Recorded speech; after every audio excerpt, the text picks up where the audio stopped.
foolish son is the heaviness of his mother's heart, or his mother. What it say in verse 2 though? Treasures of the wickedness profit nothing, but righteousness delivereth from death. Yep. The Lord would not suffer the soul of the righteous to famish. You see that? The Lord ain't going to suffer the soul of the famished. I meant suffer the soul of the righteous to famish. But what? But he casteth away the substance of the wicked. Skip down now to verse 6 and give me that. Blessings are upon the head of the just, but violence covereth the mouth of the wicked. Okay. Go ahead. Verse 7. Read that 6 again. Blessings are upon the head of the just, but violence covereth the mouth of the wicked. You see that? Violence covereth the mouth of the wicked. Skip down now to verse 8 and give me that. The wise in heart will receive commandments. Yep. But a prating fool shall fall. You see that? The wise, we going to receive commandments. Are we supposed to? Cover your head up, Zoe. We supposed to receive commandments. Right. But look at what it's saying. It's saying, but a prating fool shall fall. Skip down now. I'm sorry, Betty. Go now to Psalms 139. Psalms 139 or 131? 139. Okay. Mm-hmm.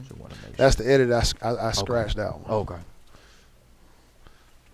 Y'all could pencil. I mean, Psalms 139 should be on y'all handouts anyways, but okay. I scratched Psalms 131, I think. Okay.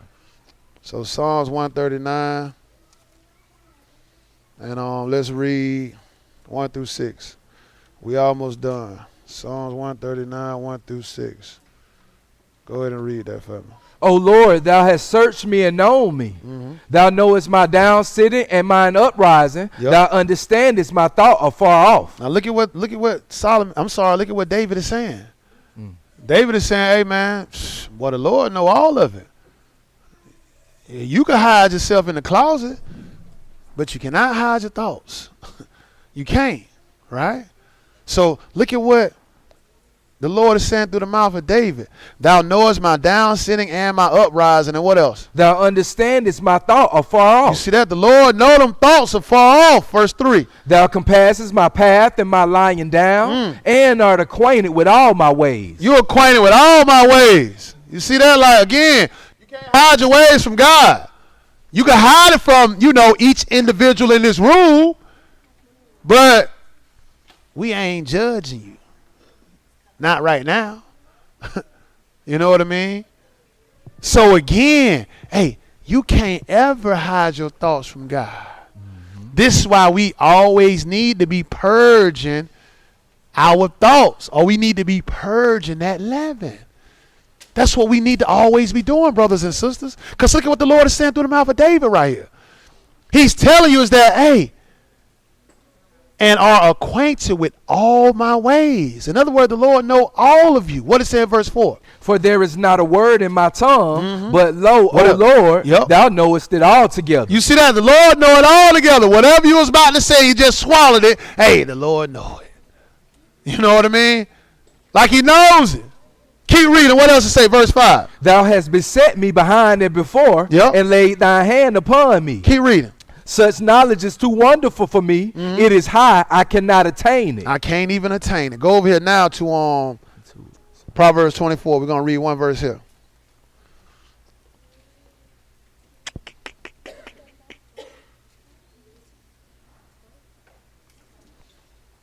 That's going to be the last one. 18. Proverbs 24. And let's read one verse here. Verse 9. Proverbs 24 and verse 9. Go ahead and give me that, bro. The thought of foolishness is sin. Yep. And the scorner is an abomination to men. So if God see all your ways, right? If your thoughts are not God's ways, it can be sin.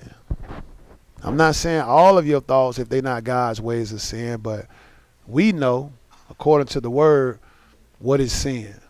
We know what transgression of the law, right? But it ain't even got to be you transgressing the law that we could read in this 20 and Deuteronomy 5. It could be this. Go over here now to Matthew chapter 5. Matthew chapter 5, because we read the example in number 16. That's where we read the example of how your mind need to be pure before God. And it's work. Seriously. It's work.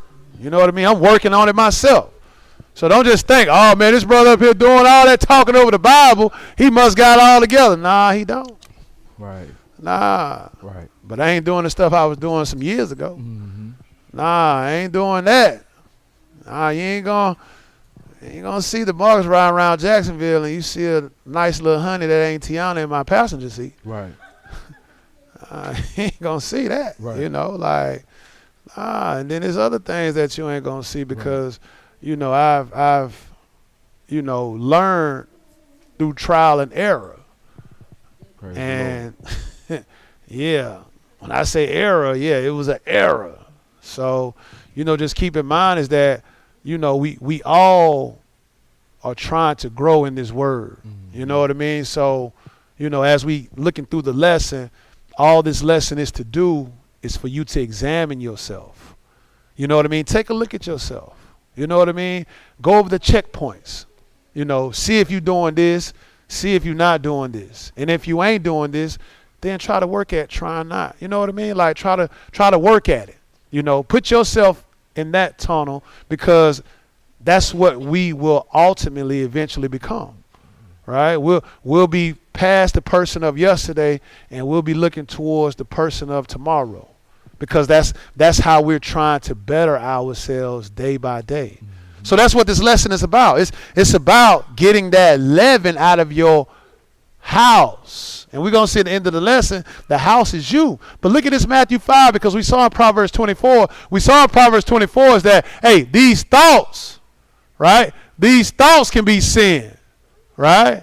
So look at this look at this Matthew 5. Matthew 5, let's read 21 through 24. When you get it, go ahead and read that. You have heard that it was said by them of old time, thou shalt not kill.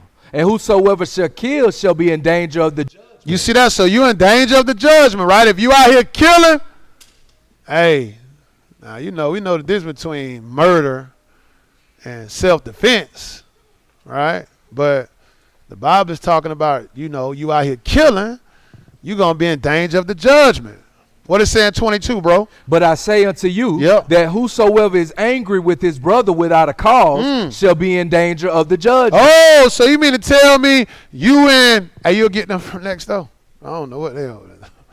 But you mean to tell me that, hey, the individual who is angry without his brother or his sister for no reason can possibly be in the same judgment as a killer? Yes. Because your mind is on foolishness. Right? It said the thoughts of foolishness is sin. So your mind ain't all the way right. You're a little loony still. Right? Your mind is still slightly off, brothers and sisters. So even right here we see is that, hey, Jesus said it, right? Nah, it's in red, right? It's even red in his electronic gadget. So we see is that, hey, Jesus said it. The master said it out of his own mouth. What else to read, bro? And whosoever shall say to his brother, Raka, shall be in danger of the council. Yep. So Raka just mean, he worthless. Right. He ain't worth a penny. Right? And some of us may say that not even thinking what we saying. But again, hey, the Lord said, hey, your words can condemn you and your words can justify you. Right. Right? So just be mindful of these words. Right. Because you calling somebody worthless. Look at what it say. You in danger of what? It says, Rockers shall be in danger of the council, but what? 22. But whosoever shall say, thou fool, shall be in danger of hellfire. So you calling somebody a fool, you're going to be in danger of hellfire. 23. Therefore, if thou bring thy gift to the altar, and there rememberest that thy brother hath aught against thee, leave there thy gift before the altar and go thy way. That's why you don't supposed to be taking the Passover with no malice.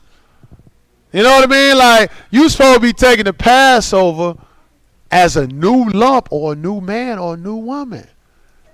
You know, people do it still to this day. They wait till a day before the Passover to reconcile differences when they should have just did it right there. They wait almost a whole year, or a whole 9 or 10 months. And then the day before Passover, you get a phone call. You ain't heard this person in almost 10 to 9 months. Hey, bro, hey, sis. You remember what occurred, 10 months ago? I'm sorry. You know what I mean? I apologize. Hey, at least they did it right. But they should have did it right when it happened. But you still got, people still operating how they operate. But Jesus is saying to you, hey, man, if you haven't reconciled, leave that gift that you're trying to bring to me. Leave it at the altar. I don't even want it. And do what? Do what? Go ahead. And go thy way. Yep. First be reconciled to thy brother. Yep. And then come and offer thy gift. So then come and offer the gift. Or then come and take the Passover. Right? What is saying 25, bro? Agree with thine adversary quickly, yep, whilst thou art in the way with him. Lest at any time the adversary deliver thee to the judge, and the judge deliver thee to the officer, and thou be cast into prison. Let's go over here now to 1 John chapter 2.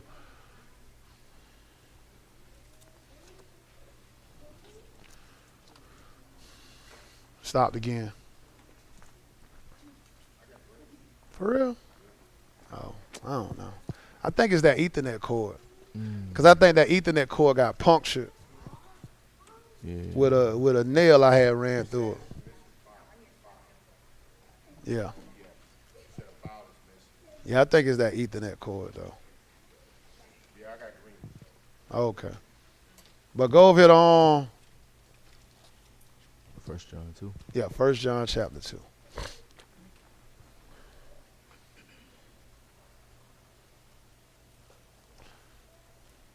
First John chapter 2. Hit start though. Hit start because it did stop. It might look like it's still going, but just hit start screaming again. Go to 1